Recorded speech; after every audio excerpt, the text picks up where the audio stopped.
রাজনীতির মাঠে জোয়ারের সময় বন্ধুর অভাব হয় না, কিন্তু ভাটার টানে যখন অনেকেই নৌকা ছেড়ে চলে যায়, তখন যারা হাত ধরে থাকে তারাই আসল আপনজন।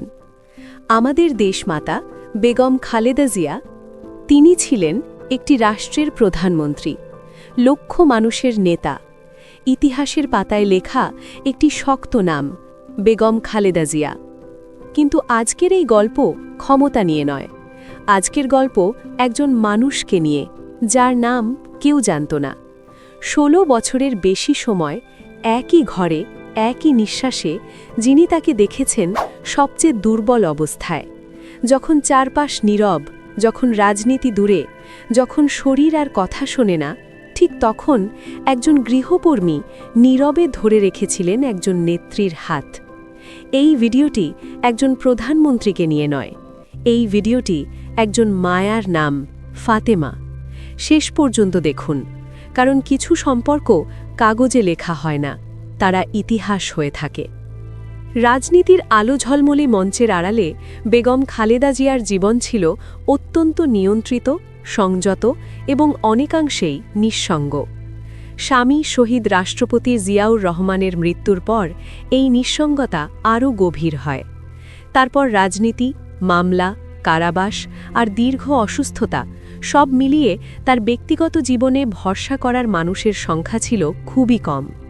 ঠিক এই জায়গাতেই নীরবে হাজির হন একজন সাধারণ নারী, ফাতেমা। ফাতেমা কোনো রাজনীতিবিদ ছিলেন না, কোনো ক্ষমতার কেন্দ্রেও তার অবস্থান ছিল না। তিনি ছিলেন একজন গৃহকর্মী, কিন্তু শুধু কাজের মানুষ নন। প্রায় ১৬ বছরের বেশি সময় ধরে তিনি বেগম খালেদা জিয়ার সাথে একই ছাদের নিচে বসবাস করেছেন। খালেদা জিয়ার দৈনন্দিন জীবন, তার ওষুধ, খাবার, বিশ্রাম, এমনকি নিঃশ্বাসের ওঠানামা সব কিছুর নীরব সাক্ষী ছিলেন ফাতেমা। বেগম খালেদা জিয়া যখন দীর্ঘদিন অসুস্থ হয়ে পড়েন, কারাবাসে থাকেন বা পরে বাসায় চিকিৎসাধীন থাকেন, ঠিক তখনই ফাতেমার ভূমিকা হয়ে ওঠে আরও গুরুত্বপূর্ণ। দিন রাত খালেদা জিয়ার পাশে থাকা, ডাক্তারদের নির্দেশ মানা, ওষুধের সময় মনে করিয়ে দেওয়া, ঘুম ভাঙলে পাশে বসে থাকা, এগুলো ছিল ফাতেমার নিত্যদিনের কাজ। তিনি শুধু দায়িত্ব পালন করেননি, তিনি মানুষ হিসেবে পাশে ছিলেন। এই সম্পর্ক ছিল না মালিক আর কর্মীর মতো। অনেক সময় খালেদা জিয়ার চোখে দেখা গেছে ফাতেমার জন্য মমতা, আর ফাতেমার চোখে অসীম শ্রদ্ধা ও ভালোবাসা। ফাতেমা জানতেন কখন কথা বলা যাবে, কখন নীরব থাকা জরুরি। তিনি জানতেন কোন দিনগুলোতে খালেদা জিয়া বেশি ক্লান্ত, কোন দিনগুলোতে তিনি বেশি চুপচাপ। এই বোঝাপড়া বছরের পর বছর একসাথে থাকার ফল। খালেদা জিয়ার জীবনের শেষ সময় হাসপাতালের বেডের পাশেও যিনি ছিলেন, তিনি ফাতেমা। অনেক সংবাদ মাধ্যম বলেছে শেষ মুহূর্ত পর্যন্ত ফাতেমা তার পাশে ছিলেন। যখন গোটা দেশ একজন নেত্রীকে হারানোর শোকে, ঠিক তখন একজন নারী হারিয়েছেন তার জীবনের সবচেয়ে আপন মানুষটিকে। কোনো ক্যামেরা ছাড়া, কোনো বক্তব্য ছাড়া চুপচাপ চোখের পানি ফেলেছেন ফাতেমা।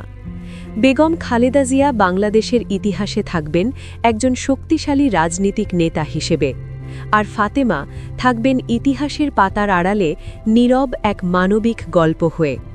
এই গল্প আমাদের শেখায় ক্ষমতা, রাজনীতি, পরিচয়ের বাইরে মানুষের জীবনের সবচেয়ে গুরুত্বপূর্ণ হল ভরসা, সেবা আর মানবিক সম্পর্ক।